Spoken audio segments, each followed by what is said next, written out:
Ladies and gentlemen, the following segment of the podcast is presented exclusively by Hillsdale College. Now, in its 175th year, Hillsdale is a truly independent institution where learning is prized and intellectual enthusiasm is valued. Thank you for listening, and my sincere appreciation to Hillsdale for their sponsorship. He's here. He's here. Now, broadcasting from the underground command post, deep in the bowels of a hidden bunker, somewhere under the brick and steel of a nondescript building, we've once again made contact with our leader, Mark Levin. Hello, everybody. Mark Levin here. Our number, 877-381-3811, 877-381-3811. Well, I hope you'll stick with us today. We're going to unravel a lot of what's taking place. We're going to unravel a lot of what's taking place. I start with this proposition. You have a man who decided to run for president of the United States. Nobody thought he would win. His own party did everything it could to defeat him. The media did everything it could to defeat him. The Democrats did everything they could to defeat him. The Obama administration went to lengths we've never seen before in this country to defeat him. And he won. He followed the law. He's new to campaigns. And he won. There was a groundswell of support for this man. A groundswell of support. He even won formerly Democratic states that Jeb Bush would never have won, that had been lining up behind Democrat presidents, one election cycle after another. Pennsylvania, Michigan, Wisconsin, Minnesota.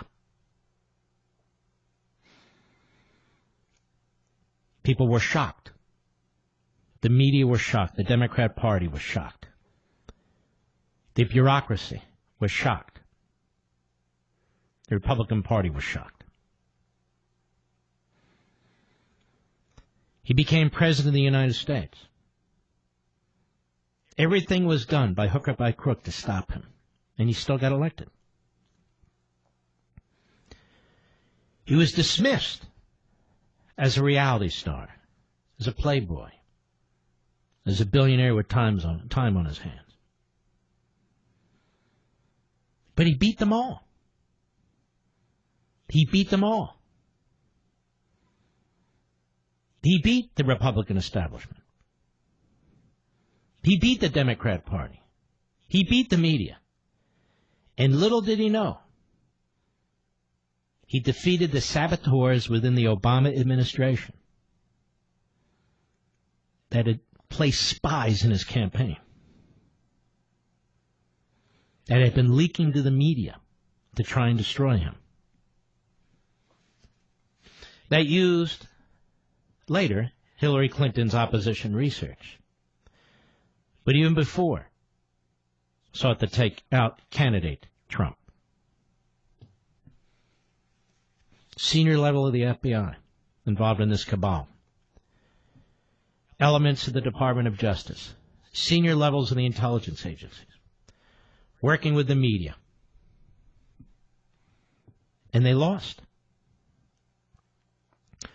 The moment this man was elected, the Democrats talked about impeachment and indictment. He hadn't even made a decision yet. He wasn't even sworn in yet. And they were plotting and planning, as I predicted they would be, to destroy him. And they've been doing so ever since. The Democrat Party and the media not only encouraged the police state tactics of the bureaucracy, they participated in them. And now they help them cover it up. The Democrats control the Judiciary Committee and the House Oversight and Reform Committee. They have absolutely no interest in the violations of law by the FBI, by the intelligence agencies, None whatsoever. Because they're all trying to take out Donald Trump. They concoct this argument about collusion, which is not a crime. We talked about this at length. Collusion is something you hear about in antitrust law. You don't hear about it in criminal law. So they take this counterintelligence investigation and they turn it into a criminal investigation. And Chuck Schumer demands a special counsel. Because they know how destructive a special counsel is to an administration and a sitting president. And it's a win-win for the Democrats, because they can get a report they can use to try and destroy the president, or cherry-pick a report they can use to destroy a president, or ignore the report altogether and continue politically to try and destroy the president. Phony collusion, followed by a special counsel, followed by a 450-page report that only needed to be about 10 pages in length. And the second half of that report was written by the Democrat donating and Democrat campaigning lawyers who Mr. Mueller hired. And because they didn't have the ability to charge the president with obstruction as a matter of law and fact, they did something worse. They smeared him.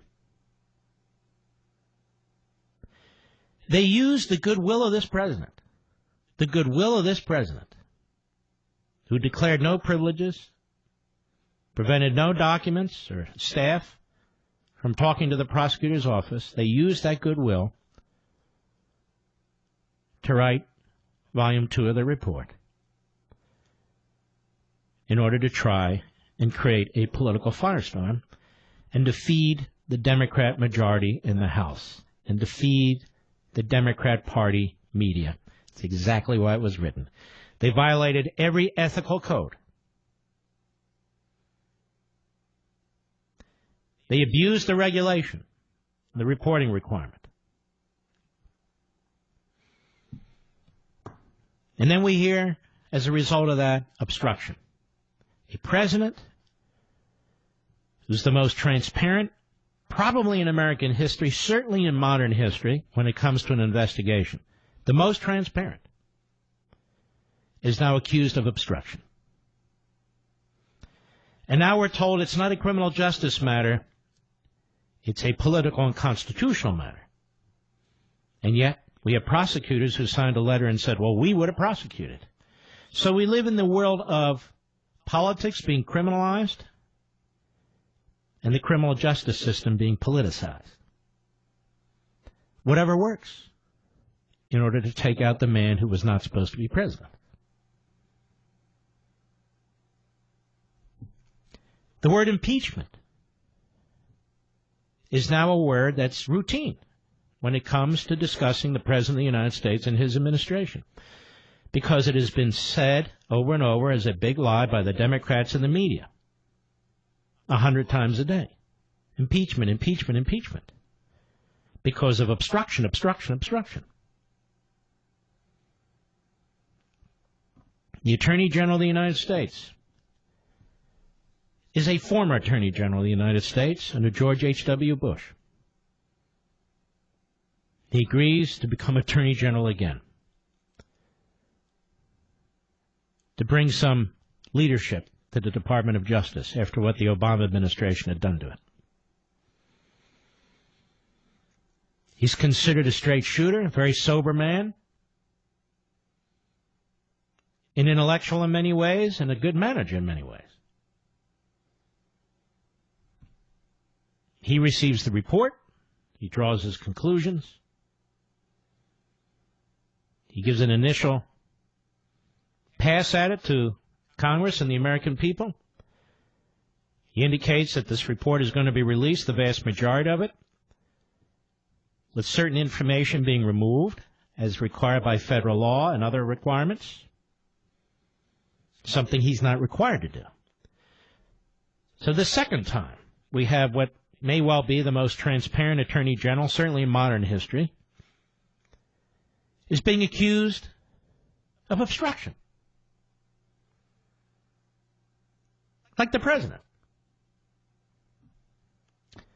He's willing to give the vast majority of the report to Congress, which he did, and he's willing to show the rest of the report to certain members of the House in a SCIF, that is, in a protected, secure room, but they reject it. They want the release of grand jury information, which would be a crime if the Attorney General did it. They want the release of information relating to ongoing criminal investigations, some of which involve Russia. They want the release of classified information. And they want the release of the names of individuals who've done no harm to anybody, but who were forced to testify in front of the prosecutor's grand jury. In other words, they want the Attorney General to violate the law and ethics and long-standing procedures, because they claim that they have oversight. Oversight of what? They claim they have oversight of whatever they want. Because you see, the special counsel report wasn't enough. It's just not enough. We need more. And they want all the documents, all the testimony that undergirds this report. Because they're Congress, you see, and they say they have a right. They're a co-equal branch of government. Of course, Congress is a co-equal branch of government, but Congress is not the executive branch.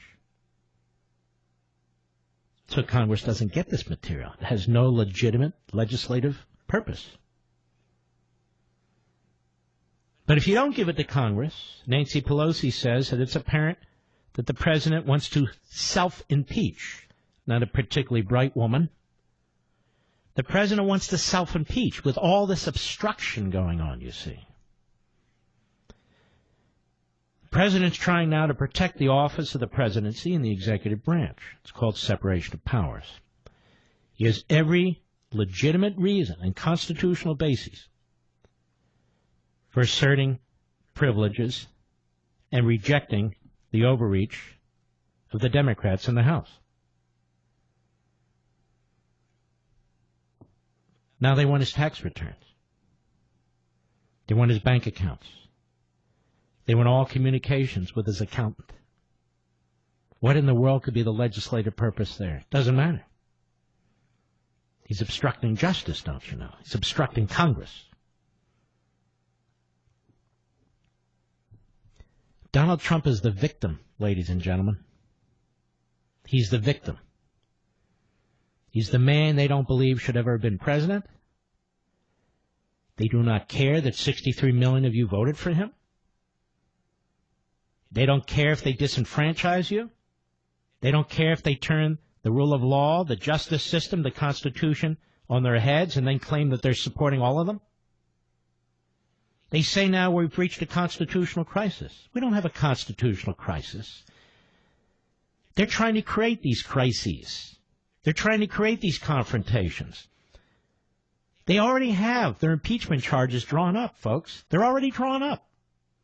Now they're trying to go back and fill in the blanks by creating controversy, by creating challenges with unreasonable demands. And then they go in front of the microphones and they talk about the president's not a king, that Barr won't cooperate. These are Saul Alinsky tactics writ large. Actually, they're Marxist tactics writ large, but you're not allowed to say that, so I just did.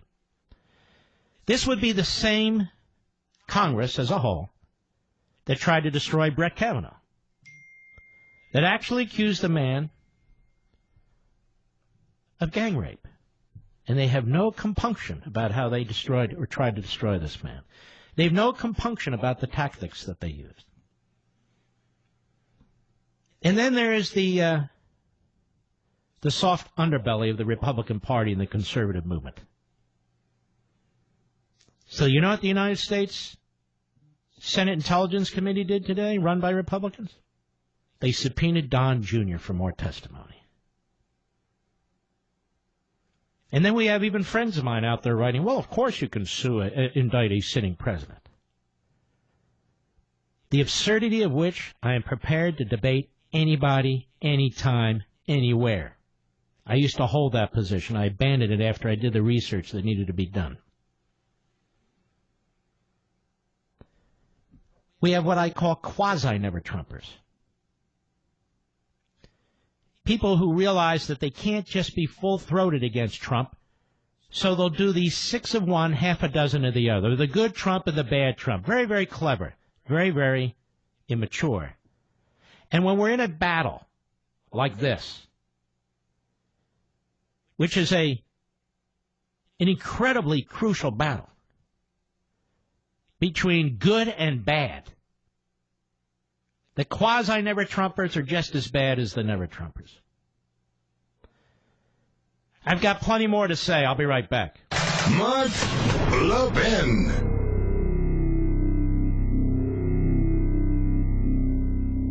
Folks, many of our nation's oldest colleges were founded to teach students to seek truth, recognize what's beautiful, and hold up what is good. But sadly, many have lost their way. Locked in the grip of political correctness, they no longer allow free and open discourse, and instead peddle their moral and cultural relativism. Thankfully, there's Hillsdale College. Since its founding in 1844, Hillsdale has remained true to its original mission, to provide sound learning of the kind essential to preserving civil and religious liberty and intelligent piety. And as Hillsdale enters its 175th year, their goal is simple and yet profound: to help students understand what is noblest and best in yourself and the world. Hillsdale College's liberal arts education and vibrant campus community help students form a foundation for the rest of their lives, a truly life-defining experience. So if you're looking for a college that prizes learning and values intellectual enthusiasm, where everyone shares a strong sense of meaning and purpose, welcome to Hillsdale College. Please visit hillsdale.edu/admissions to plan a visit and learn more. That's hillsdale.edu/admissions.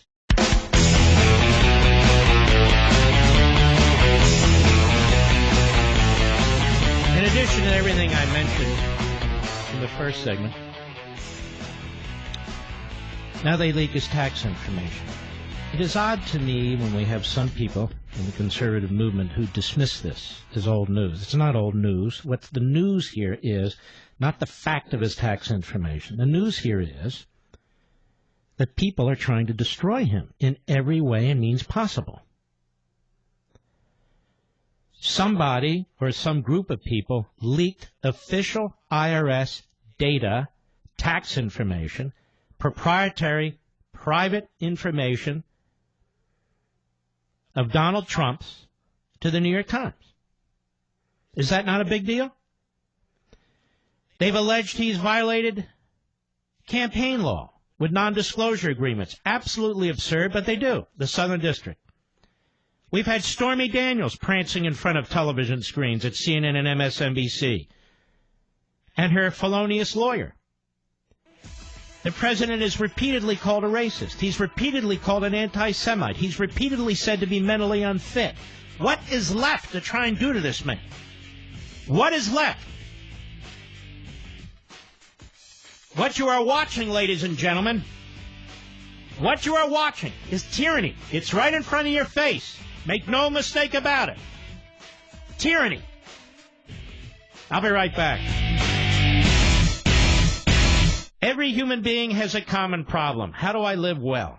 Our happiness and well-being depends on how we answer that question. Hillsdale College President Larry Arnn argues that the best book ever written on this subject is Aristotle's Nicomachean Ethics. And a new free online course from Hillsdale College shares Aristotle's teachings that will help you lead the most complete, happy life possible. Register for this free course, Introduction to Aristotle's Ethics, How to Lead a Good Life, featuring lessons from the greatest self-help book ever written at levinforhillsdale.com. In just 10 on-demand videos, each only 30 minutes long, you'll learn how to confront the chief obstacles to happiness and make the choices that build good character. Aristotle presents a guide for securing a virtuous life. And if you take this free course from Hillsdale and heed Aristotle's advice, your life will change for the better. You can learn how to lead a good life just as every Hillsdale College student does. It's yours for free at levinforhillsdale.com. That's Levin for Hillsdale.com. Mark Levin, the George S. Patton of talk radio.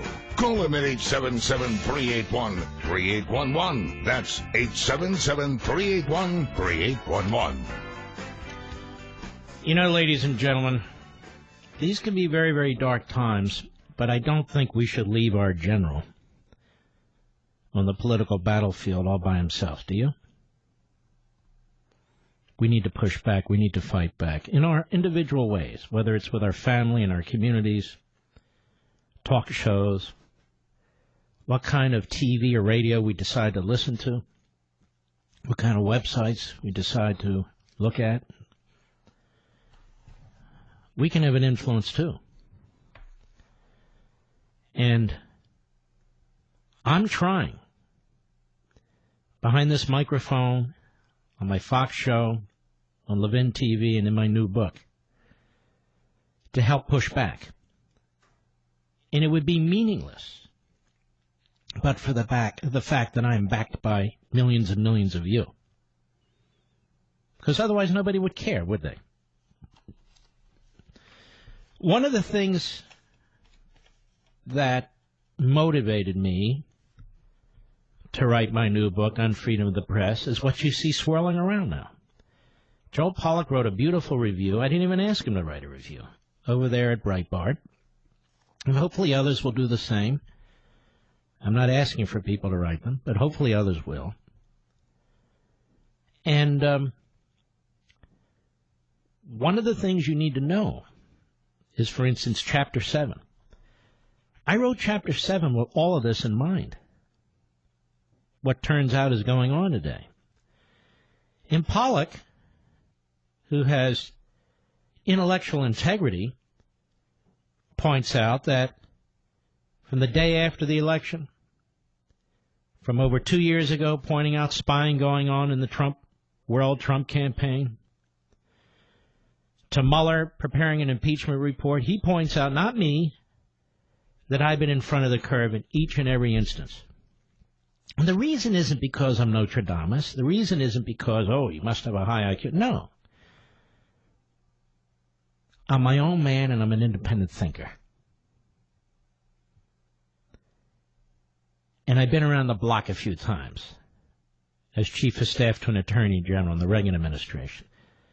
I've seen the independent counsel. I know the Constitution. I know the conflicts. I know what Congress does. The 7th chapter in the book is entitled The Truth About Collusion, Abuse of Power, and Character. Collusion, abuse of power, and character. Why did I write this chapter? And by the way, a wonderful, wonderful friend of mine who's a liberal told me I should take the chapter out.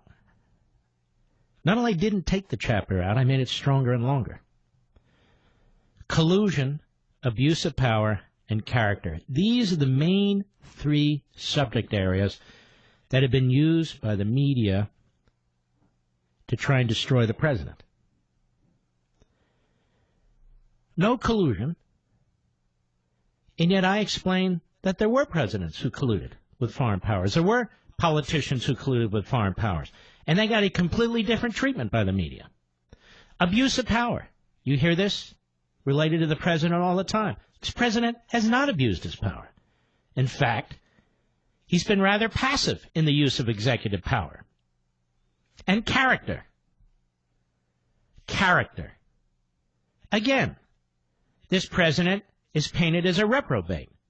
But the fact is, real reprobates, when it comes to morality and ethics, have served in the Oval Office. Trump hasn't colluded. Trump hasn't abused his power. And certainly while he's been president, he hasn't done anything immoral. This chapter's crucial in undoing the lies that have been created. Just like the big lie now that he obstructed justice, so they get a bunch of former federal prosecutors to write a letter, which is made available timely just for these hearings. They try and take down the Attorney General. They've tried to take down the Secretary of State over there at MSLSD. It goes on and on. So we have to fight back. We have to push back. We have to fight back. We have to push back. Now, just so you know, I'm action as well as talk. Not only did I write this book, Unfreedom of the Press, which includes content we've been talking about now for about a month, I'm going to do something I rarely do. I don't mean book signings. I'm going to do those too. But I'm going to do a concentrated media blitz. I am asked all the time to go on various TV shows. And I virtually always say no. But not this time. And so what we're going to do is the Friday before the book's released, I'm going to be on Hannity's TV show for a full hour, a special, where we're going to link all these issues on Unfreedom of the Press in the book. I'm going to be on other programs. Fox and Friends Sunday, Judge Janine, Water's World. And I have a big surprise for you on Life, Liberty, and Levin when the time comes, as well as other television programs. Because we have to generate a vigorous engagement here and know exactly what's going on and what we're going to do about it. I'm going to be on virtually every affiliate radio station that I have. I don't mean just here behind the microphone, but I mean morning shows and afternoon shows. I'm going to work harder than I've ever worked, and I work very hard to get the message out, to push the agenda of liberty and civil society and republicanism, while the Democrats are pushing tyranny and impeachment. I didn't come to radio as a professional radio host. I came to radio as a patriot, as a person committed to our Constitution. I came to radio as somebody who had been an activist in the Reagan campaign way back in 76 and 80, who served in his administration for 8 years. I've been intimately involved in the Tea Party movement. I don't just talk about these things. I'm involved in these things. We've got a movement going on now that's very important. Convention of States, Article 5. I wrote an entire book on it. It's still out there. 14 states, as I recall. 14. That's a lot. And more to come. They're trying to help us, I'll use a coined word, reconstitutionalize this country. Because in so many ways we live in a post-constitutional country. This may be the most important thing I'm doing right now. In all the years that I've been on radio, TV, all the years I've been at Landmark Legal Foundation, all the years I was on my own, I think we're at the precipice. I think we're at the precipice. It's not that Donald Trump is God. It's not that Donald Trump is perfect. This is a battle over Donald Trump, but it's a battle really even much broader than that. It's a battle for our values and traditions, the systems that we revere. It's a battle for our family, and I'll even say our faith. Look at what's lined up against us. Look at these other forces. Look what they're doing to our culture. Look what they're doing to our society. They don't even recognize the nation state and borders. They trash our founders. They dismiss them. They reject capitalism, private property rights. They won't even allow us, if they have their way, to choose our own doctors or to arm ourselves. Yes, we're at the precipice. We're at the precipice. So those of you who listen to this radio program,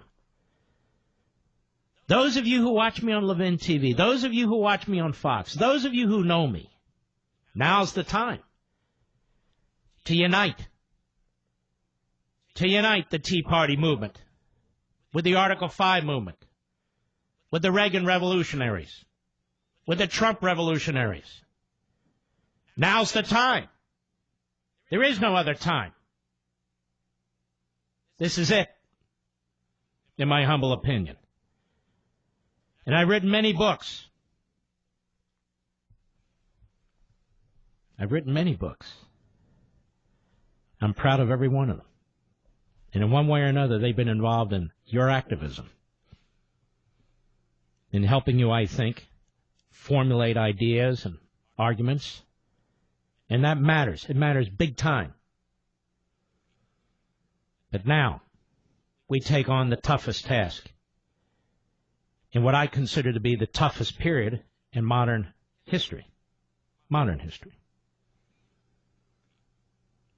What kind of a country do we want to live in? Now, if we don't protect our freedom of the press, then we won't have a freedom of the press. We'll have this media. Freedom of the press belongs to you. The Bill of Rights are about you. Just like freedom of speech, freedom of the press belongs to you. It doesn't belong to these corporations that own these newsrooms. It belongs to you. Freedom of the press. The old printers, the old pamphleteers, the handful of newspaper men. That's what's meant by freedom of the press. You. Freedom of speech and freedom of the press go hand in hand. When the press, that is the media, become a voice for one party, for one ideology, for social activism, then the press ceases to be a free press. And for the most part, that's the problem we have today. That's the problem we have today.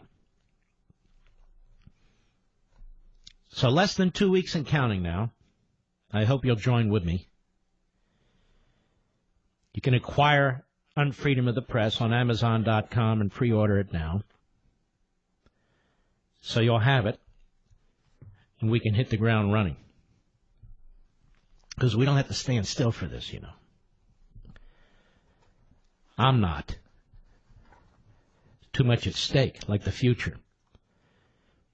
And I'll be right back. Mark Levin.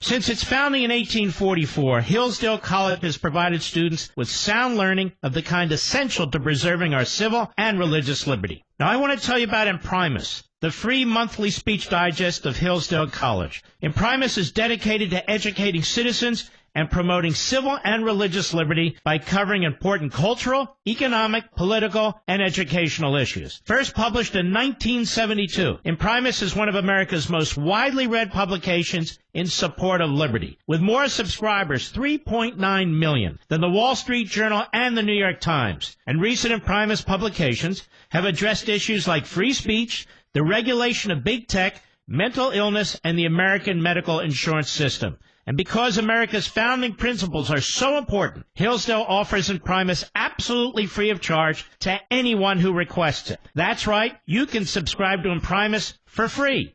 Here's what I want you to do. I want you to visit imprimis.hillsdale.edu for your free subscription. That's Imprimis, IMPRIMIS.hillsdale.edu. Welcome to Hillsdale.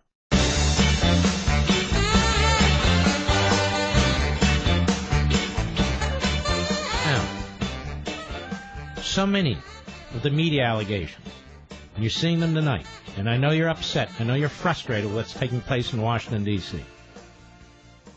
And so many of the media allegations against President Trump and his administration are overwrought and in many respects utterly dishonest. To listen to and read their daily blitzkrieg of outrages against Trump and his administration, you would think that the president has corruptly used the instrumentalities of his office and executive authority in ways unimagined by past presidents and administrations. In truth, he has done no such thing. You would believe that he is some kind of flack or even mole for Vladimir Putin and the Russians. And you would conclude that he has damaged the office of the presidency with prurient personal behavior. But this Democratic Party press narrative began even before Trump entered the presidency, starting with his candidacy. And given its constant drumbeat of the press, it requires an unraveling to further demonstrate the overall unobjective and propagandistic nature of today's newsrooms and journalists. This is a big deal. It takes time, and it's not easy to unravel what's going on. And you know, you and me, we see the mob. We see the mob. The mob represented by the Democrats in Congress. The mob represented by most of the media. We see it. And it takes tenacity. It takes courage. It takes wisdom. It takes articulation to stand up against it. It's not hard to hate Trump. It's not hard to be a never-Trumper. It's not hard to be a liberal. It's not hard to be in the media. And so they do. They hate Trump. It's easy. And if you really want to be liked and you're a Republican failure like a Joe Scarborough or a Nicole Wallace and the other reprobates, just attack Trump all the time. You'll get rich. You'll get attention. You'll get the base of the hardcore left. It's easy. But if you're like us, you cannot sell out your principles, and you will not. If you're like us, you're not part of the mob. You're an American citizen who still embraces the rule of law and the Constitution. Nancy Pelosi, Gerald Nadler. She represents San Francisco. He represents part of New York City, a liberal part. They're going to take down the Attorney General of the United States? They're going to take down the President of the United States? Well, they have to come through us, ladies and gentlemen. And I don't know about you, but that ain't happening. I'll be back.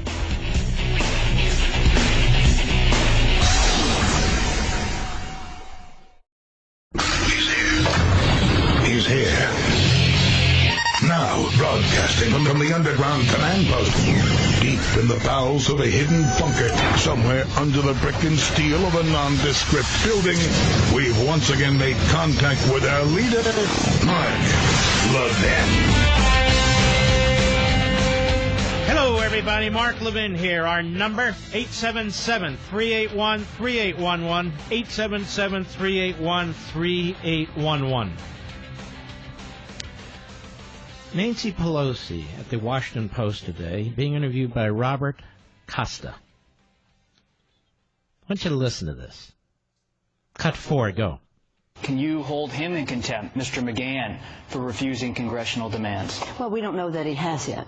Let's take it one step at a time. Let's see where it goes. And so let's stop right here. Notice, Nancy Pelosi's controlling all these committees behind the scenes. Notice Robert Costa is not really serving as a journalist here. Can you hold him in contempt, Mr. McGahn, for refusing congressional demands? They have a majority. They can vote contempt all they want. That's not the question. The point is he was the president's lawyer. Congress can't force him to testify and get information from him, since the discussions are covered by attorney-client privilege and executive privilege, the deliberative process, and the documents don't belong to him either. Now, ladies and gentlemen, I know with Michael Cohen and the prosecutors there, all of a sudden attorney-client relations have been destroyed in order to get Trump. This is another effort at that. Now, of course, the Democrats are creating the playbook for Republicans to use against the Democrat president, but here's what they know. They know a Paul Ryan type, a John Boehner type, a Mitch McConnell type will never do it. Because they don't play cutthroat. like the Democrats. Go ahead.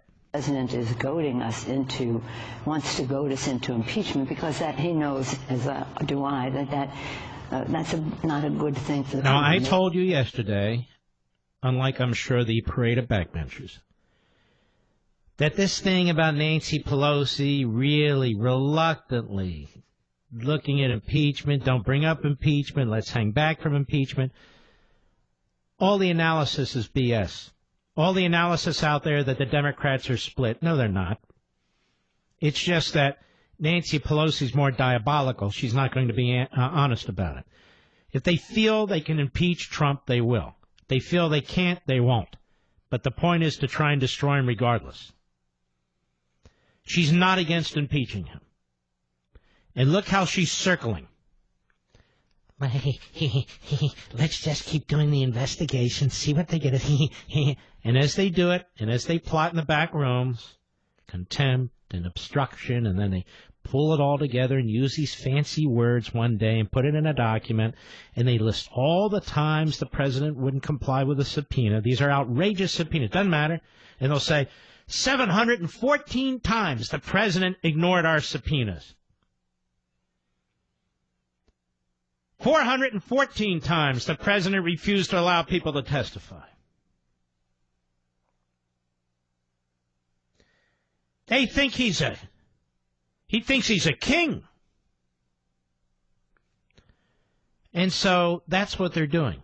They are creating not a crisis. They are creating a case that they can take to the media, and won't take much, to try and destroy the president, and then they're going to blame him for it.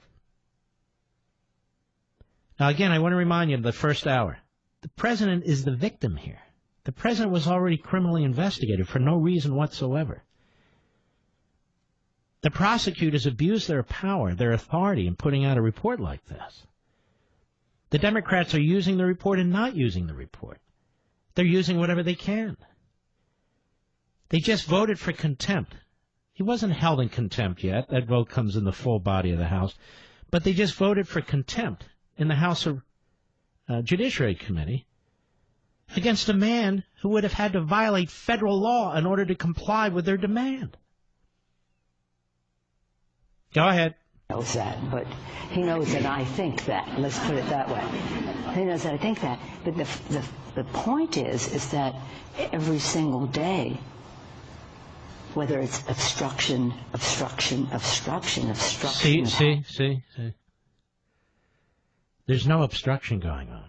He's asserting defenses and claims. That would be like you're in a courtroom. Let me try this. You're in a courtroom and the prosecutor says, the defendant is charged with X. The defendant is charged with Y. The defendant is charged with Z. And the defense counsel gets up and says, no, but the defendant in his defense that, oh, you're obstructing us. You're obstructing us. And every time you object, you're obstructing us. No, they're not. This is a process. And they're flopping out subpoena after subpoena after subpoena, outrage after. Listen, if the president were to comply with these subpoenas, half the administration would be busy collecting documents. If the president were to supply with these subpoenas, I want you to listen to me. He'd be giving them all his tax returns. He'd be giving them all the accountant information. He'd be giving all his business records. He'd be giving them all his finances. He'd be giving them all his bank account records. Now, that's outrageous. Otherwise, he's obstructing. If the Attorney General complied with the subpoena that was sent to him, he'd be giving out classified information. He'd be giving out information on criminal investigations that are already going on, including with respect to Russia. He'd be giving out secret grand jury information. Oh, but you see, he's obstructing. And if we had a real media in this country, they would hold these Democrats to account. They would hold them to task, but they don't do it because they cheer them along, because they're involved in the creation of an investigation like the special counsel. They've been spending over 2 years on the collusion lie. Now we're at the obstruction lie. Now we're at the constitutional crisis lie. Now we're at the contempt lie. Go ahead. People come to the table with facts, ignoring subpoenas and the rest. Every single day, the president is making a case. He's becoming self-impeachable in terms of some of the things that he is doing.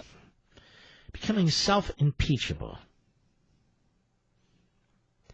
So she's circling like a buzzard. That's what she's doing. Then she has a good laugh. I want you to listen to this. Is again at the Washington Post. It's become a very unserious place. Cut 5, go.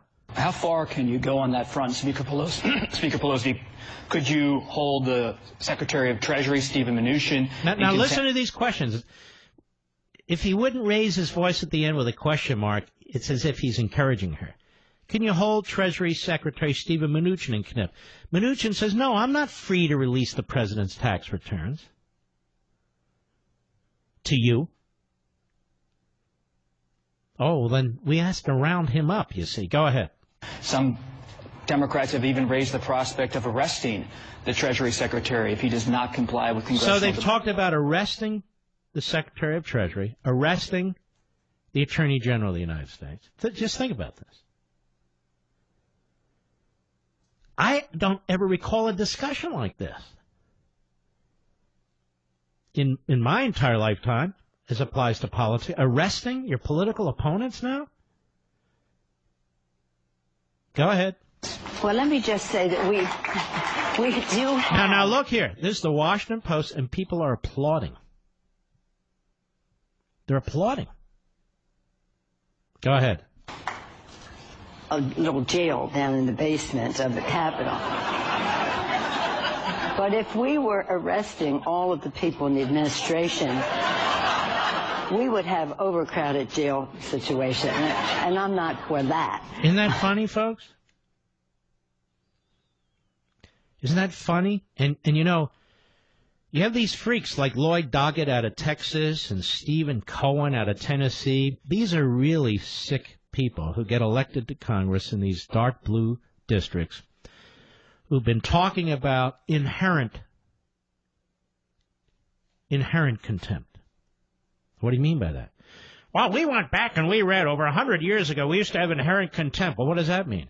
Well, that means we in the United States Congress, we can actually arrest an executive official and put them in jail. Really? And these people get time on CNN and MSNBC. Go ahead. But I think that getting to the committee, Richie Neal's the chairman of the Ways and Means Committee. He has a path that all of this is so law and precedent-based to do the right thing as we go forward. And there are several options. One of them is to go directly to court. Yes, yes. And Richie Neal, that is Rich Neal, congressman, he's the one going after the president's tax returns. Well, if he sits still long enough, they'll be leaked to him. And then everybody will love it. Except us. I'll be right back. Mark Levin.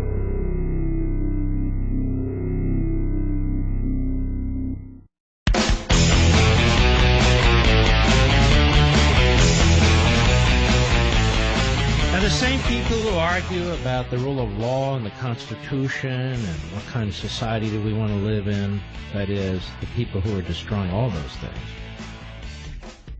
Listen to this from the Washington Times, Stephan Denon. Feds released 168,000 illegal immigrant family members into communities. The government is so overwhelmed by the border surge that it's already released 168,000 illegal alien family members directly into communities, the government said today.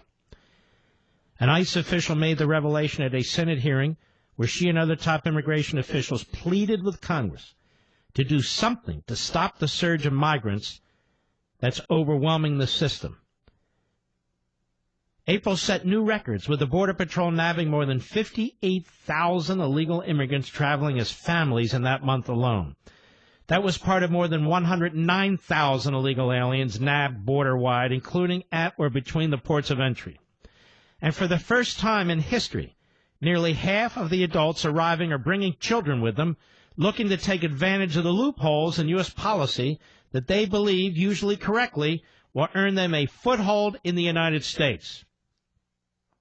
They've received the message loud and clear. Bring a child, you'll be released, Carla Provost, chief of the Border Patrol, told Congress. The numbers have overwhelmed the entire system, with agents pulled off their line watch duties to feed babies formula, drive buses with migrants, and provide medical assistance. Officers have been pulled off their duties spotting drugs at the ports of entry to assist. Now, these same bastards in Congress who are trying to kneecap the President of the United States, who have committed 6 committees to destroying the President of the United States, refuse to do anything about what's going on in the southern border. For months, they used the talking point, manufactured crisis. For months. For months you heard it in the media. Manufactured crisis, manufactured crisis. You don't hear it anymore. Because people who don't live in these border states, who don't live in the border, started to go to the border to see what the hell was going on. We have a disaster on the border for everybody involved. And the President of the United States wants to fix it. And he's obstructed by Nancy Pelosi, who has a hell of a lot of time to do these interviews. It's her second or third or fourth one this week. Laughing it up. One of the Time 100. Celebrated. She's a clown. She's a tyrant. She's ineffective. She gets nothing done. But it doesn't matter. The country can go to hell. The military can go to hell. Federal law enforcement can go to hell. The border can go to hell. Healthcare can go to hell. The budget can go to hell. Nancy has one objective and one objective only. Power. She says obstruction, obstruction, obstruction. It's about power, power, power. She's a psychopath. A psychopath. And she's surrounded by people who are in powerful positions because she puts them in those positions. Yes men and yes women. Who the hell elect Nancy Pelosi? The people of San Francisco. But I didn't elect her, did you? Who the hell elect Gerald Nadler? I didn't elect him, did you? Who the hell elected Elijah Cummings? I didn't elect him, did you? And we can go down the list. A handful of radical Democrats from dark blue areas of the country seek to rule by the iron fist and then try to convince as many Americans as possible that it is they who are defending the country, that it is they who are defending the vote, that it is they who are defending the government, that is the Constitution, when it is they who are destroying all three. All three. All this loose talk about impeachment, all this loose talk about indictment, all this loose talk about jailing members of the president's cabinet. I've never seen anything like this in my life. And then they laugh about it. To hear Sheila Jackson Lee accuse the president of taking a wrecking ball to the Constitution. Do liberals get any dumber than Sheila Jackson Lee? Yes, they do. The House is filled with them. One after another after another. Here's Lloyd Doggett. Lloyd Doggett brought on to CNN because he's so important. Cut 10, go. You don't want to throw the AG in cuffs, though, right? I mean, you know that would cause rancor and division that we certainly would have a hard time bearing in this current climate. All I want is for the Attorney General to realize he has a responsibility to the public, not just as a personal attorney of Mr. Trump, and to comply with the law. So if we have a lawless Attorney General or a lawless Secretary of the Treasury or some other official. It is our responsibility as a co-equal branch of government to hold them accountable. Now, I don't want to throw him in jail, but I'm ready to do so. You hear this? It's a freak show. It's an embarrassment to the nation, to the whole world, what's happening here. We are a constitutional republic. And we have people trying to destroy us from within. And wave around the Constitution while they do it. Now, we have Republican districts that elected many of these Democrats. And by electing many of these Democrats who claim to oppose Pelosi, every damn one of them voted for Pelosi to be their leader. These Democrats are elected in Republican districts claiming to be moderates. They are behind all this. Without them, they wouldn't have a majority on the House Judiciary Committee. They wouldn't have a majority on the House Ways and Means Committee, the House Finance Services Committee, the House Oversight Committee. They wouldn't have any of these committees. And so when you voted, you Republicans, in these districts for these Democrats, you suburban women, you created this. And now these hardcore, radical, left-wing Democrats are using you to destroy the president.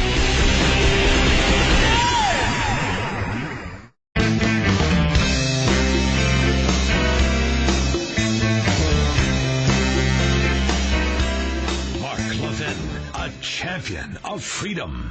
You know, you're one of the greatest champions of freedom in this country, if not in the English-speaking world, Mark. Call Mark at 877-381-3811. You know, the countdown to Mother's Day is quickly ticking away.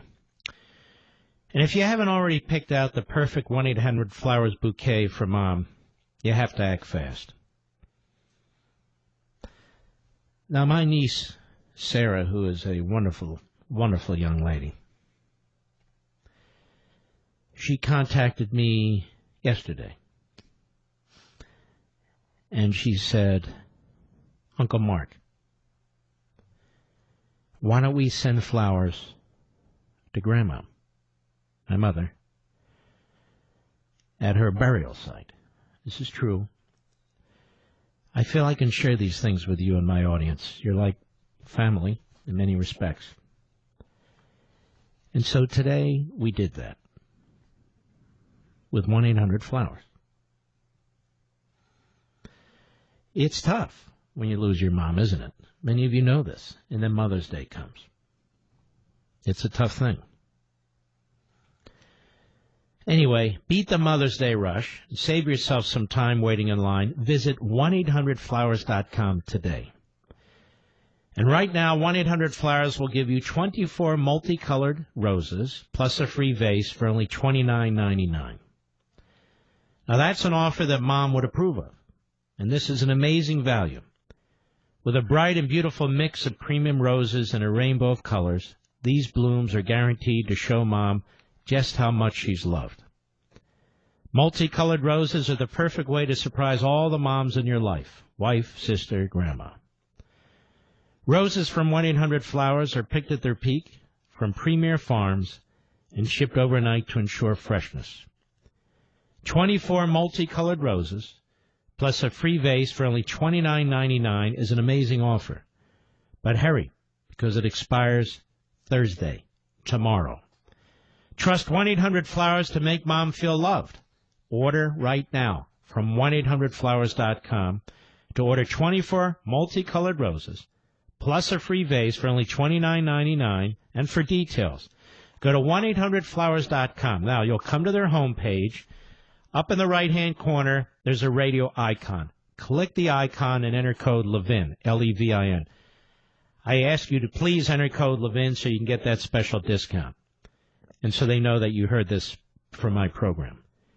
That's 1-800-Flowers.com, code Levin, L-E-V-I-N. Hurry, because this fantastic offer ends tomorrow. And that's what it is. It's a fantastic offer. Let's go to David, Albuquerque, New Mexico, the great KEHF Kenn. Go. Hey, Mark. How is the most knowledgeable man in broadcasting doing today? Well, aren't you kind? Thank you. Well, I'm more than kind. I'm accurate. Thank you. Wow. What I called about is I called when I heard you talk about say that this is tyranny, and then shortly after that, you posed, what are we going to do about this? And so I picked up the phone, dialed you, had a pretty good conversation with your screener. Hopefully I can do equally as well here.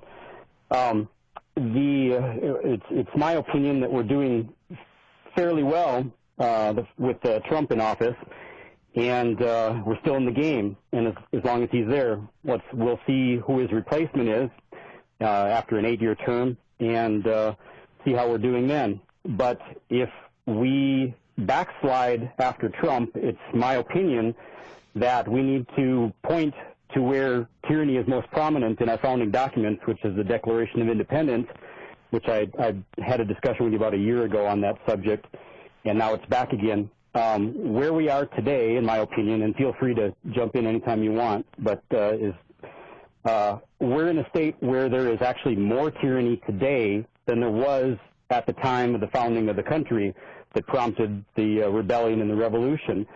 And as to what we might do about it, one is, like I said, we're still in the game with Trump, and we'll see what comes after. But once if we determine that we are no longer in the game, then I think it's time to point to those founding documents and point out the fact that there is more tyranny going on now than at that time, and that the rules of the game are clearly written, they're not being adhered to, and therefore we choose to no longer play the game, and we're sidestepping. Well, it depends what we mean by this.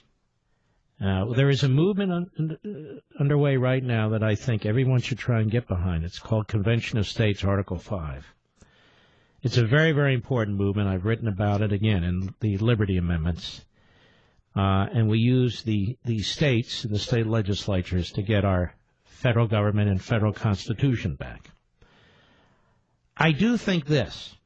I don't know, and thank you for your call, David. I do think this. I don't know how the left, the media, the Democrats, the activist judges, I don't know how they expect millions and millions of people to comply with their decrees, with their laws, with their rules, when they reject the Constitution and laws that they don't like.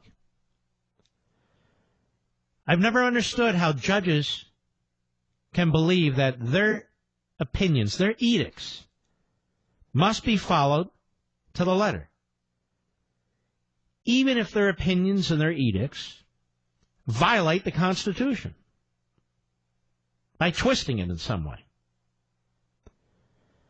And so, if we're not supposed to follow the Constitution, why would we follow a judge's opinion? If the Democrats aren't going to play fair and follow the rule of law, then why should we? And so what you get is the rule of the jungle over time, the destruction of the civil society, and you're witnessing it. Every time the Democrats come in power, they're lighting fuses all over the place. Obama brought in anti-Semitism into the Democrat Party, in my humble opinion. Certainly exploited it. Certainly exploited it.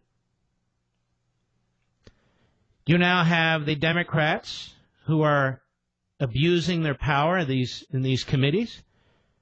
They've created a new precedent for, again, destroying traditions and systems that are in place.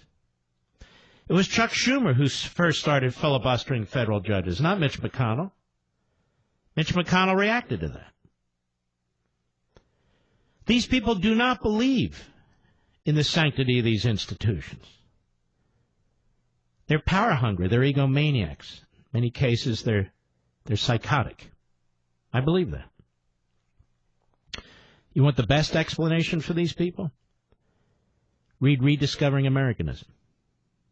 That's too long. Read the first chapter of Ameritopia.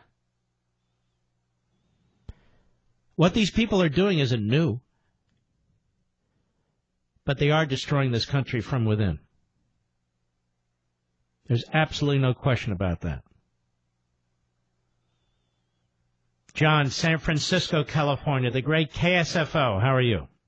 I'm fine. Thank you, Mark. And before I talk about anything political, my condolences on the death of your dad a few months ago.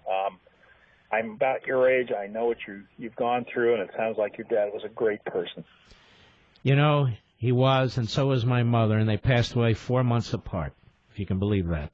Unbelievable. But anyway, other people have even worse things to deal with, children who pass away, and they send their young men and women off to war, and they don't come back. So I understand all that. There's perspective, but it's still very, very sad. Anyway, go right ahead, John. Thank you. Yeah, my question today is about this new phrase in the news, inherent contempt of Congress. I'm an attorney, but I have a constitutional law question for you. Yes. As some of the more extreme people in the media, and even a member of Congress from Maryland named Jamie Raskin. And by the way, he's a radical kook and always has been. They're talking about Congress actually not only finding the Attorney General in contempt, but also specifying a compulsion or penalty. And it seems to me that once that happens, the Attorney General and the administration should be able to go directly into the nearest court with jurisdiction and enjoin that process because there's no due process for the executive branch. It's similar to a bill of attainder. And lastly, nobody can be compelled to break the law. Mm-hmm. You're right on all fronts. But this is what the Democrats are doing, my friend. They're making that which is political legal and that which is legal political. So every time you try and pin them down, they move from one category into the next. Oh, well, we're not really practicing law here, but he did obstruct justice, you know. And by the way, anything we do is okay because we're a co-equal branch and, you know, we can decide these things on a political basis. It is a real slimy game they're playing. But you're right. In the end, from a legal perspective, they shouldn't win. But, you know, I don't even trust these judges anymore. All right, my friend? Thank you very much. All right, you take care of yourself. I'm about to post something that is very difficult to watch. And I'm linking to our buddy Brian over there at the Right Scoop. It's an Orthodox Jew who's minding his own business, who's walking down the streets of Williamsburg, and he is sucker punched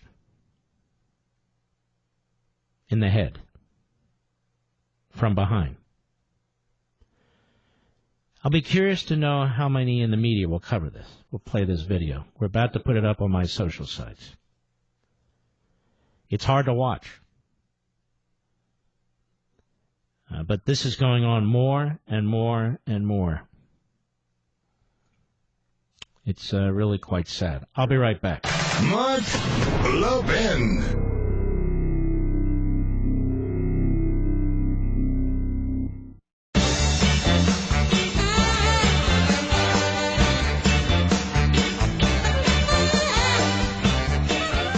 By the way, not Williamsburg, Virginia. Williamsburg, part of Brooklyn, New York. You have a Hasidic Jew who's walking down the street minding his own business, and a black gentleman runs behind him and just roundhouses him with a right from behind, so the Jewish gentleman didn't see it coming. He staggers, he picks up his yarmulke, picks up his hat, and then starts running after the felon. I hope there's enough video out there, or if anybody knows who did this, that you inform the NYPD. I see things like this, and it's going on more and more and more in Brooklyn and other parts of New York, where particularly Hasidic Jews are under attack. It just has the smell of the 1930s, doesn't it, Mr. Producer? People walking down the street and just punched and abused and assaulted for nothing because of the garb they wear and their hair and so forth. You know, when you go to France now, they tell Jews, do not wear anything that will reveal that you're Jewish. No Star of David, no mezuzah, no yarmulke, nothing. Because you're likely to be assaulted. You're likely to be assaulted. Now think about that. More and more in Germany, too. More and more in Germany. Why is that, I wonder? Well, I know why, and so do you. I know why, and so do you. Mother's Day's coming up, and there's absolutely nothing most of us wouldn't do to make sure the special moms in our life are happy, right? Sherry's Berries has special Mother's Day berries designed just for Mom. They're topped with chocolate chips, pink shimmer sugar, and swizzles. You choose your delivery date to ensure Mom gets your gift of Sherry's Berries exactly when you want her to. And your satisfaction is always guaranteed. Now, I went on this site yesterday. And I'm going to tell you something. They do a beautiful, beautiful job. Not only are there Sherry's Berries and other products there, I mean, just luscious looking. They are luscious tasting. Don't wait until the last minute on this. Visit berries.com today to order freshly dipped strawberries starting at $19.99 for the moms in your life. To make Mom really happy, you can double the berries for just $10 more. And these are huge strawberries, by the way. Mother's Day, if you haven't figured it out, is Sunday, May 12th. It's getting there. You're a few days away. So you need to go to berries.com immediately. That's BERRIES.com. Click that microphone again and hit code or type in code Levin, Levin. You go to berries.com, click on the microphone in the upper right corner, and please, say please. And please enter code Levin, Levin. One more time, berries.com, click the microphone. Please enter code Levin, Levin. All right, let's take another call here. See who we have. Let's go to Mike, Sunshine, Maryland, the great WMAL. Go. Thank you, Mark. Many years ago, you sent me your father's book on Abraham Lincoln's inauguration, and I hope that we can have you sign it one day. All right. Well, you know I'm going to be at a couple of places for book signings. Here in Northern Virginia? Tyson's Corner. Orange and no. All right, let me read these real fast. Hang on, though. Saturday, May 25th, 1 p.m. at Bookends on Ridgewood Avenue, Ridgewood, New Jersey. Look forward to it. We've been there many times. Wonderful bookstore. Wonderful town. Sunday, May 26th, 1 p.m. We'll be at Book Review. Been there many times. In Huntington, New York. Wonderful place, wonderful town. I think Brian Kilmeade's going to be joining me there. Saturday, June 1st, Barnes & Noble. This one is for you, Mike. Tyson's Corner Mall, McLean, Virginia, 10 a.m. Saturday, June 1st. And then Saturday, June 8th, 1:30 p.m., a full day, half a day into the night, at the Reagan Library. It's all sold out, but I believe you can come there to still get books signed. You can check out their website, the Reagan Library, June 8th. So you'll be able to do that if you want, Mike. Well, June 1st, I've marked it on the calendar. All right, brother. A couple things. You know, the soft coup is over, and I think now what's happening is that there's an eye towards 2020, and I don't think Nancy Pelosi has it in her to bring articles of impeachment. I think this is all about, you know, the election in November of next year. But I wanted your thoughts on Al Green when he said that, you know, we need to impeach this man before he's reelected. It's such, for someone in our legislature to say that publicly, it's the social contract is destroyed in my mind. I'd like your thoughts. Thank you. Well, you're right. And what's happening now is the Democrat Party wants to use impeachment as a process for reversing election results. They want to use impeachment to counter election results they don't like. That's all they have on Trump. They don't have anything else. They should be ashamed of themselves, but they're incapable of it. So I agree. That's what Al Green's been pushing articles of impeachment from day one. And yeah, pretty much. Maxine Waters has been out there hollering about impeachment from day one. You know, the Democrats, the media, conservative media like to say that the Democrat Party is AOC's party. No, it's not. It's Maxine Waters' party. Loud, radical, and obnoxious. That's the Democrat Party. All right, folks, we have a big, powerful hour left. I'll be right back.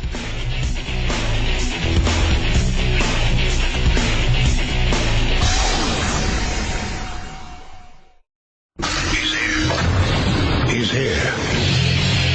Now, broadcasting from the underground command post, deep in the bowels of a hidden bunker, somewhere under the brick and steel of a nondescript building, we've once again made contact with our leader, Mark Levin. Hello, everybody. Mark Levin here. This is our final hour. Stick with us. Our number, 877-381-3811, 877-381-3811. I am posting the following statement on my social media, which reaches millions of you. The Democrats are playing with political fire. They're setting the stage for reversing the 2016 election results and disenfranchising some 60 million Americans. That's what all these staged committee investigations and subpoenas are about. As I've been saying, this is a coup effort and a grave mistake. Using the Constitution to destroy the Constitution will not go down well with tens of millions of citizens. I mean every word of that. Now, when I post things on my social sites, crackpot websites like Mediaite and others, they jump for it, and that's okay. I'm also giving them some friendly advice. That when you screw around with a country like this, then when you abuse the rule of law while claiming to uphold the law, when you disenfranchise millions and millions and millions of Americans because you don't like their choice, when you keep referring to them in loathsome terms, and I could go on, there are consequences for this. When you embrace Antifa, as Chris Cuomo has, as Don Lemon has, as have so many in the Democratic Party media, when you should be counseling against violence, you're promoting hate. That's what you're doing. When you allow somebody like Joe Scarborough, somebody like Mika Brzezinski, on a cable television network, who spend their entire morning spewing hate and vitriol, poison, references to Hitler and racism, you're inciting people. You're inciting people. And that's what the media are doing today. We have somebody named Jackie Spears. She was on CNN. Now, keep in mind, I wouldn't know what Jackie Spears was saying unless she was on one of these networks. So they promote these people. They promote these people. Listen to this. Cut 8, go. It's coming up on whether to hold Attorney General William Barr in contempt for refusing to hand over an unredacted version of the Mueller report. What does this really do? Does this really do anything in the end? Well, this is turning up the heat. There's no question that holding him in contempt will then throw it to the courts, and we will have to hope that that will be expedited. The Congress has the right to access the underlying documents. All right, let's stop there. Congress doesn't have plenary authority, ladies and gentlemen. Congress has to follow the Constitution, too. There are many articles in the Constitution. They're in one article. The law enforcement apparatus is not in Congress. The executive apparatus is not in Congress. The Department of Justice is not in Congress. U.S. Attorney's offices are not in Congress. The grand jury is not part of Congress. They don't have a right to access underlying documents, every single document. just because they're members of Congress. They have a right to legitimate oversight. There's certain things they don't have a right to. Period. We're a co-equal branch, but you don't act like it. There's certain things you don't have a right to, including grand jury information and classified information in some cases. You don't have a right to underlying documents per se. And they're not challenged on this. It's just, well, okay, you want underlying? Okay, go ahead, go get it. What was the point of the Mueller investigation anyway? Apparently it doesn't mean anything. So why did we go through all that? Why did you and I have to pay for that? Why did we get 2-3 years of this nonstop propaganda from the media about collusion? Why was that any of that necessary if it didn't put an end to this? Go ahead. Mueller report. There's no question about that. I can't imagine a court ruling otherwise. But they are throwing every obstacle in our way because the president has, in many respects, become a dictator. So now Trump has become a dictator in many respects because he wants to protect his own bank accounts, because he wants to protect his own communications with his own accountants, because he wants to protect his own communications with his own White House lawyer, because he wants to protect the criminal justice system and the grand jury system. He's become a dictator? Does this clown even know what a dictator is? A dictator would be somebody, let's say we had a president who thought he could legislate. After saying dozens of times he couldn't legislate. But let's say he just decided to write a law, and we'll call it DACA, just for the hell of it. DACA, DACA. And he writes it, and he has his Secretary of the Department of Homeland Security issue it. This is the law. I'm sorry, but Congress looked at this stuff, and they didn't vote. That's the law. Now, that's a dictator. That would be a dictator. How about this one? Let's say we had a president who used funds out of the State Department indirectly, but nonetheless, to try and influence the election in an actual democracy, like Israel, to try and defeat the sitting prime minister, Benjamin Netanyahu. Well, that's what Obama did. Wouldn't that be a dictator? Anyway, go ahead. Trying to prevent... Shut up, you idiot. Congress is filled with idiots. You folks out there, and there aren't many in this audience, thankfully, but you folks out there who want to surrender your health care decision to these people, you want to surrender your college decisions to these people, you want to surrender all this authority to these people. Do you realize what you're dealing with here? When you watch these hearings, when you listen to these idiots being interviewed, why would you want to give your liberty and your money to these fools to make decisions in lieu of you making your own decisions? It's incredible. In many respects, he's become a dictator. Where's my Chardonnay? Where's my Chardonnay? He wants to take a wrecking ball to the Constitution. He's become a dictator. He's a fascist. He is Hitler. He's Stalin.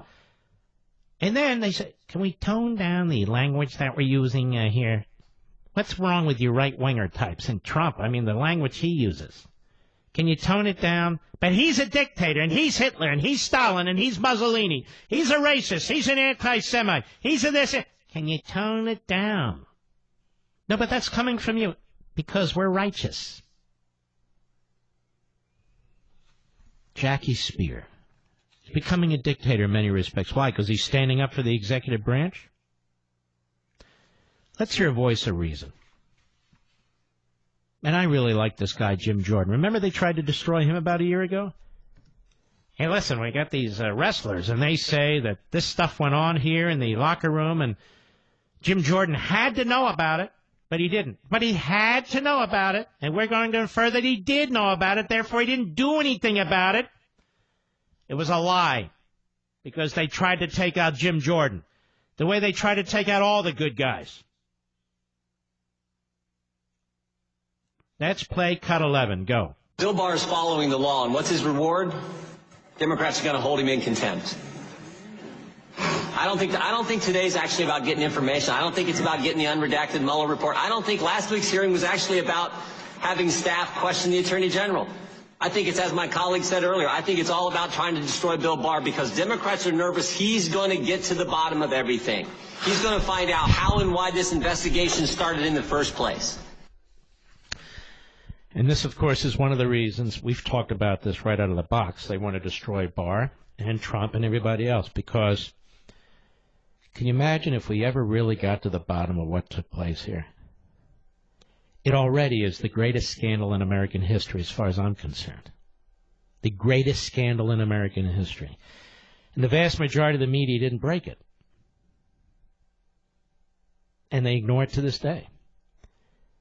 And Mr. Clouseau, that would be Mr. Mueller, who was looking for Russian ties into the campaign, somehow missed all of the efforts by the Democrats and the left and his former FBI and their ties in trying to prevent Donald Trump from being a candidate, let alone being president of the United States. Somehow Mr. Mueller missed it. I'll be right back. Mark Levin.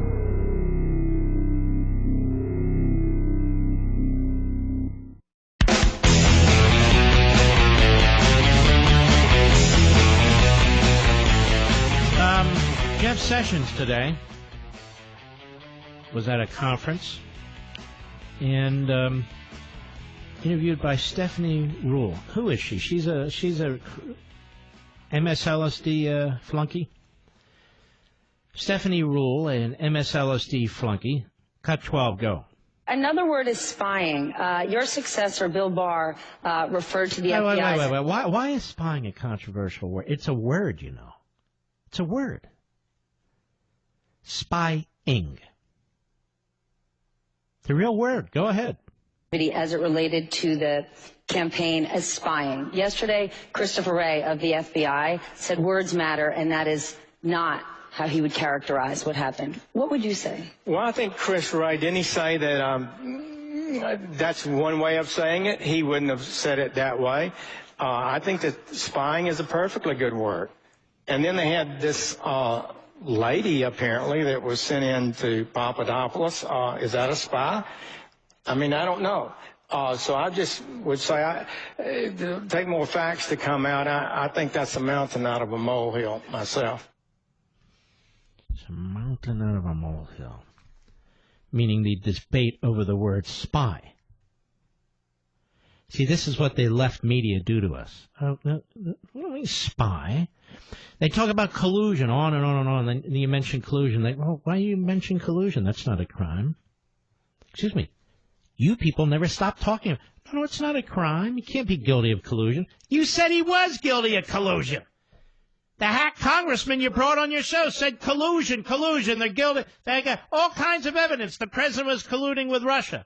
And by the way, we're still waiting for the evidence. Adam Schiff. You piece of crap. That's what he is. There, I said it. Mark, why don't you tone it down? Why the hell should I? Do they tone it down? This isn't NPR. National Public Radio. No. Government doesn't fund me. Then we have James Comey. Will this creep ever go away? Hasn't he done enough damage to this country? This guy is a sleazeball extraordinaire. There he is running the FBI. All of them are gone. All of them are under investigation. All of them are leakers under James Comey. But they love James Comey. So he's on This Morning on CBS. Who, by the way, just got rid of this Norah O'Donnell. You know what? They made her the anchor of the CBS Evening News.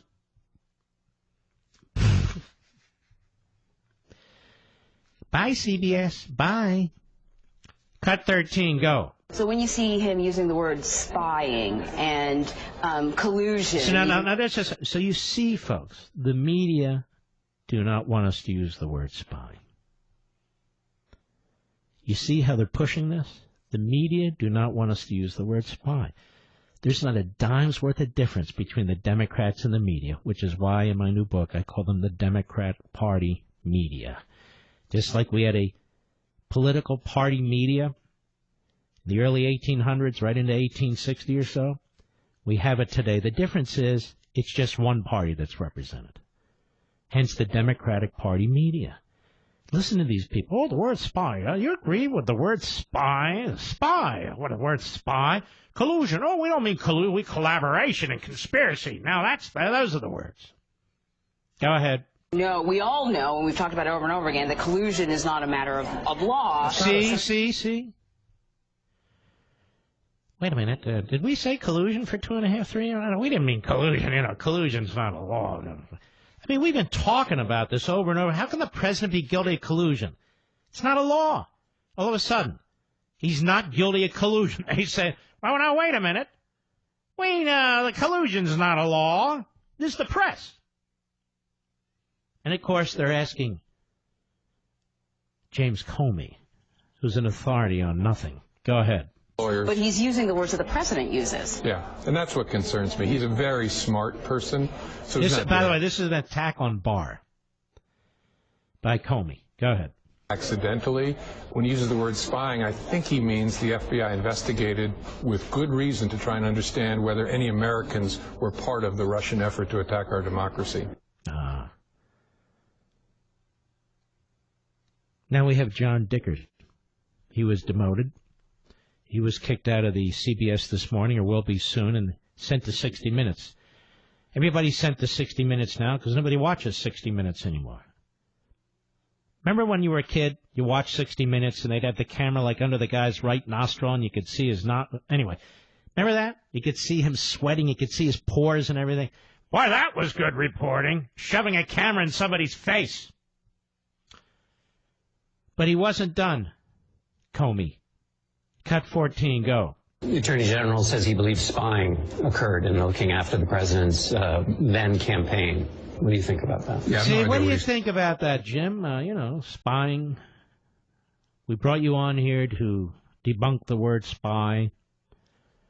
We really don't want to use the word spy when it applies to what the senior level of the FBI did to Donald Trump. So what do you think about that, Jim? Go ahead. About the FBI doesn't spy. The FBI investigates. Yeah, the FBI does spy. Guys, okay. The FBI does spy. And that's usually good. But in this case, it's bad. And so he says they investigate. Spying is part of investigating. It's not in lieu of investigating. When you go to the FISA court, you don't go to the FISA court to investigate per se. You go to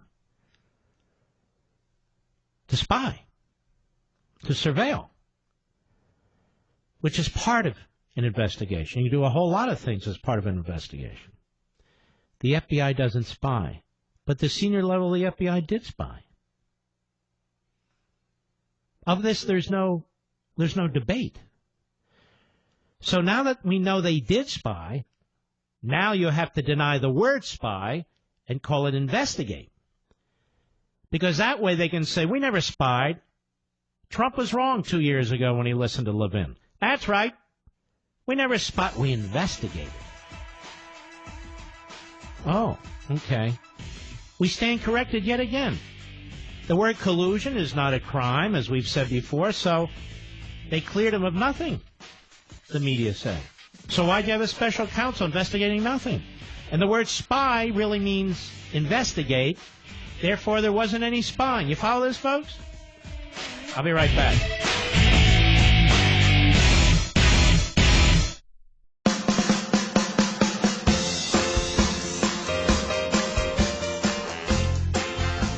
Mark Levin says today what the backbenchers will repeat tomorrow.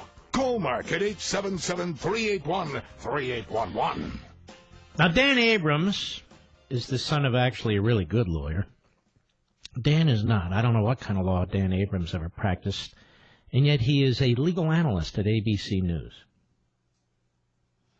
Legal analyst at ABC News. Never did anything particularly remarkable in the law. much like Jeffrey Toobin, another legal analyst. Anyway, this guy, Abrams, of course he is an objective journalist, started a website called Mediaite. And Mediaite, like so much media, is a left-wing site. Let me read you some of the headlines. Juan Williams clashes with Fox co-hosts over Trump's finances. He had his daddy to bail him out. That's from Josh Feldman. Who's he? Who knows? Senate Intel Committee has reportedly subpoenaed Donald Trump Jr. Let's see. Must see. Oh, that doesn't matter. Meghan McCain's husband loses it on Seth Meyers. Con artist. CNN panel ridicules Trump's reported huge financial losses, opposite of the Midas touch. John Kelly says influence of Trump's family in White House has to be dealt with. Meghan McCain gets super testy with Seth Meyers over Ilhan Omar. Are you her publicist? Aaron Burnett to Democrat rep. If things are so dire, what's stopping you from pursuing impeachment? Klobuchar defends Me Too movement, questioning of Kavanaugh at Fox News Town Hall. Democrat representative commends GOP-led Senate Intel Committee for Don Jr. subpoena. Thank God there's some bipartisan... Oh, that's by Tamar Auber. I don't know if Tamar is a guy or a gal, but does it matter? Maybe to Tamar. Fox News. The Five slams Seth Meyers over Meghan McCain interview. He looked like a white knight for Omar. Art of the Deal writer buries Trump over report on his finances. Would be fine if they took the book out of print. It goes on like this. Just hit after hit after hit. And the founder, the owner of this site, is Dan Abrams, the objective journalist over there at ABC News. See, this is how they do it. So he sets up this site where he really can vent by hiring a bunch of left-wing kooks. Now, this guy, Art of the Deal writer, is everywhere trashing Donald Trump. He made money off of Donald Trump. These people have no conscience whatsoever. More, Washington Post columnist says his White House hard pass was revoked as part of a mass purge. Torture memos author, Trump's blanket denial of congressional subpoenas would be unprecedented. So they cherry-pick the news. 98% of the time it is to trash Trump, trash Trump supporters, trash a conservative host on the Fox News channel. This is how Dan Abrams goes about trashing conservatives, trashing Fox, trashing the president, while he's an objective journalist over there at ABC News. And he's glued that squirrel to the top of his head, too. That he inherited from his father, I think. No offense, I'm just saying. Really quite obvious. You know, every human being has a common problem. How do I live well?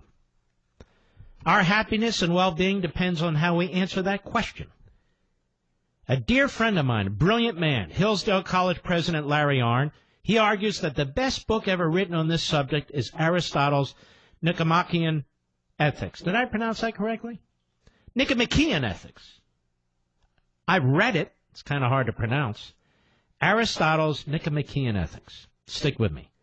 And a new free online course from Hillsdale College shares Aristotle's teachings that will help you lead the most complete, happy life possible. Now you can register. You can register for free for this course, Introduction to Aristotle's Ethics, How to Lead a Good Life, featuring lessons from the greatest self-help book ever written at levinforhillsdale.com. You know, there really are about 10 geniuses of geniuses that ever walked this earth that we know of. Aristotle was one of them. Da Vinci was another. It's a handful.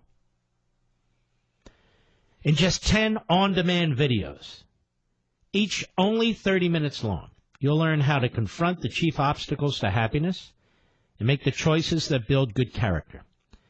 Aristotle presents a guide for securing a virtuous life. If you take this course from Hillsdale and heed Aristotle's advice, your life will change for the better. Now, you can learn how to lead a good life, just as every Hillsdale College student does. It's yours for free.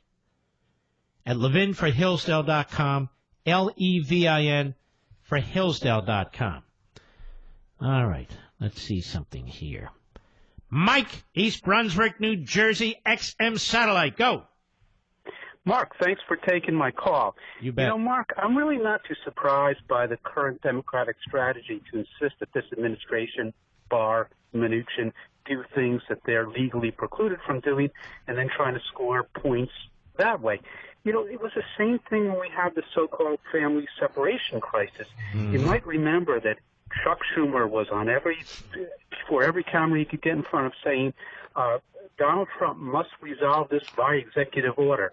Trump would say, hey, look at, Article 1, Section 8, Paragraph 4 of the Constitution. Do your job, Congress. Legislate something that will counteract this California decision, and we could solve this crisis. Ted Cruz proposed a great piece of legislation. But once again, you have Chuck Schumer saying no, legislation is not the way to go. Any legislation is a non-starter, even though you know full well that the administration could. You make a brilliant point, and here's the thing. When is the last time Congress legislated in a productive way? We have our tax cuts and so forth, but they don't legislate when it comes to reducing the debt. They don't legislate when it comes to securing the border. There's many things that Congress could actually be doing. They now control the House of Representatives. Can you tell me one damn thing useful that's come out of the House of Representatives? I got to fail that quiz, Mark. I'm sorry about that. The answer is there's nothing. They have some liberal, crazy-ass proposals. They wrap them up and say, well, look at this, voting rights, which, of course, is the opposite of what it is, of what they say it is. But truly, they haven't proposed anything useful to the American people. Nothing. All right, my friend, you make a great point. I appreciate it. Claudio, Rockford, Illinois, the great WROK. Go. Hey, good evening, Mark. Thanks for taking my call. You bet. First thing, I heard in your first hour that you're going to do the media blitz, and thank you for doing that because it's needed, and I urge all 11ites to be praying for you as you embark on that, and also to pray for our president, because I don't know if anybody else could just take the abuse that this man I think you're right. I don't know how he does it, the poor guy. I really don't. This is unbelievable. And then that leads me to that this is not just a battle that we're going to be fighting in the chambers of Congress, but this is also a spiritual battle. But my question to you is that the Democrats are spending so much energy and effort into digging into, and they probably have the means to go and dig things up and present it and lie and spin. But where are the Republicans? And I'm not talking the never-Trumpers, but where are the Republicans? I know that Devin Nunes has done a tremendous job, and we hear there's reporters from Sarah Carter, John Solomon, your platform, Hannity, and you have these breaking news tonight, breaking news. But where are these? Well, you're right. I mean, there are a handful of them in the House who are quite strong, and I can't think of any right now in the Senate. Can you? I don't know. Well, if they do or say something, we don't hear it. Mm-hmm. And then on top of that, you know, interestingly enough, I'm wrong. The Senate seems to be Lindsey Graham, doesn't it? Well, Lindsey Graham is doing his part, but again, I don't know if it's a timing before everything gets put under the spotlight. No, they don't care for Trump. They don't care for Trump. But one more thing, an observation real quick, if I may. Just a few days ago, the loser Hillary was on the Rachel Maddow show, and she made a statement asking the Chinese if they wanted to somehow pick up. She thought she was telling a good joke.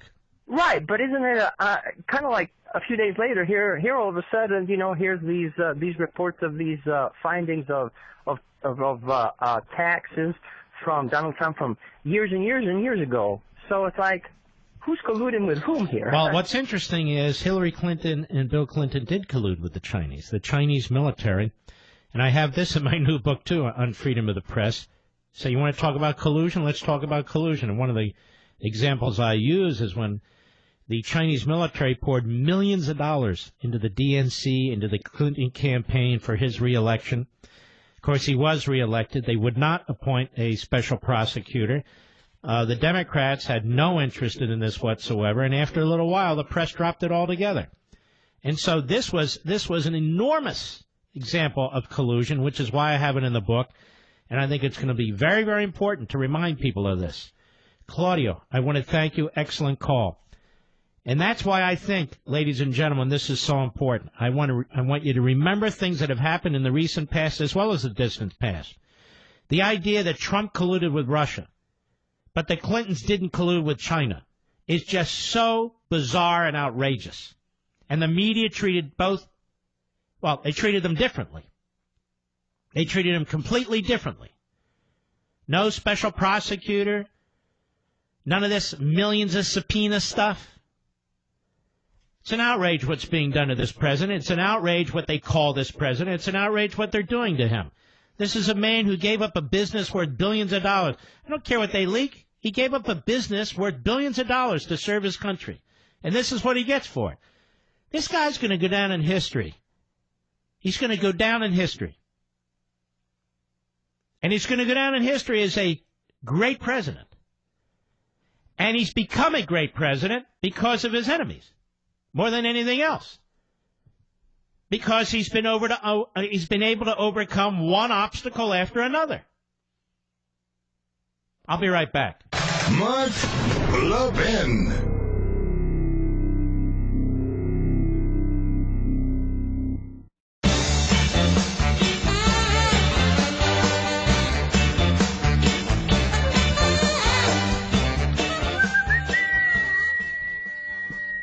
Express VPN. You know, you think that cybercrime is something that happens to other people, right? Well, you may think that no one wants your data or that hackers can't grab your passwords or credit card details, but you'd be wrong. They want your data. They want your credit card information, your bank information. They want your money. And they're good at it. Stealing data from unsuspecting people on public Wi-Fi is one of the simplest and cheapest ways for hackers to make money. When you leave your internet connection unencrypted, you might as well be writing your passwords and credit card numbers on a huge billboard for the rest of the world to see. That's why I decided to take action. Now, to protect myself from cyber criminals, I use the best. It's called ExpressVPN. ExpressVPN secures and makes anonymous your internet browsing by encrypting your data and hiding your public IP address. ExpressVPN has easy-to-use apps that run seamlessly in the background of your computer, your phone, and your tablet. Turning on ExpressVPN actually takes one click, and then you're protected. Using ExpressVPN, I can safely surf on public Wi-Fi without being snooped on or having my personal data stolen, and so can you. It's less than $7 a month, and you can get the same ExpressVPN protection that I have. ExpressVPN is rated the #1 VPN service by TechRadar. And listen to this. It comes with a 30-day money-back guarantee. So protect your online activity. Protect your privacy. Today, find out how you can get 3 months free at expressvpn.com/mark. That's expressvpn.com/mark for 3 months free with a 1-year package. Visit expressvpn.com/mark to learn more. Let's continue, shall we? Ryan, Miami Beach, Florida, XM Satellite, go. Oh, hey, Mark. It's an honor to speak to you. You are the great one, and thank you. I just wanted to say I just ordered 4 of your book. I can't wait to get it. And thank you. I know you're going to love it, and the more people who read it, the better. Go right ahead. The last caller that you had pointing out that the Republicans haven't been doing much. It's really Trump versus the establishment, and these Republican establishment guys that are in office. This is why we elected Trump in the first place. Mm-hmm. You know, these guys have huge benefits. They're not doing anything. I mean, Obamacare is an example. These guys don't even have Obamacare. They have their own health care plans. Mm-hmm. You know, we elected Trump because... Hold on now. They have their own health care plans. They have their own pension plans. You aware of that? Doing anything. They're not in Social Security, these guys, either. Did you know that? That I didn't know. Yeah, they set it up all for themselves. Yeah, so you're right. He's the the anti-establishment. There's no question about it. Ryan, God bless you, my friend. Thank you very much. Patty, Orlando, Florida, on the Mark Levin app. How are you? Oh, Mark Levin, I love you so very much, and I pray for you and your whole family every day for your safety and for your health. And God bless you. You're a gift from God to us. And I think the American people, the citizens of the U.S., that did not vote for any of these Democrats, despots, traitors to our country, we need to write them letters and tell them that we, the American citizens of the United States of America, hold their Congress in contempt of we people. All right, my friend. I appreciate that very much. Bob, Newark, New Jersey, Sirius Satellite, go. Yes, sir. Was just trying to wrap my head around the whole idea of the legislative branch of our government being able to subpoena people like they're a court, saying that they're going to have people arrested like they are, again, a court, a judicial branch, when that's not what they're supposed to be doing. They're our legislative branch. And I just, And by the way, how are they doing with that? Yeah. Yeah. All right, I'm with you, bro. I feel your frustration. I really do. A friend of mine asked me today, he said, how do you do this every day, having to dive into this? I said, you have to. You have to. You keep your sanity through your family, through your faith, through your principles, and your values. But you got to jump into this. If you're in my shoes, that's what you have to do. You got to deal with it. You got to wrestle this to the ground. And then I have the benefit after the full day of talking to you, millions and millions of you. Kurt, Fort Worth, Texas, the great WBAP. Go. Yeah, Mark, I thought I'd lend a helping hand for the left Democrat media. They have trouble with words. Spying? No spying. It's legitimate surveillance. Well, I say it's neither, Mark. I say it's phishing. Why don't they just use the word phishing? I think that's what the American people understand. All right, my friend. And now we're going to end with E. Frank, Queens, New York, WABC. Quickly, go. Yes, Mark, you have a nice upbeat call screener. I'm going to tell you something. I don't like what they're doing to Donald Trump. I think that Congress should consider retrieving the subpoenas and the citations as soon as possible, because I've never seen something like this in my life. Hey, Frank, I'm with you, brother. I'm with you. Thank you. And thank all of you for listening and calling. We salute our armed forces, police officers, firefighters, and emergency personnel, and all federal, state, local law enforcement. Thank you. Don't forget, folks, to check in on Levin TV. Please now, Levin Surge. Go to Amazon.com and order your Unfreedom of the Press. See you tomorrow.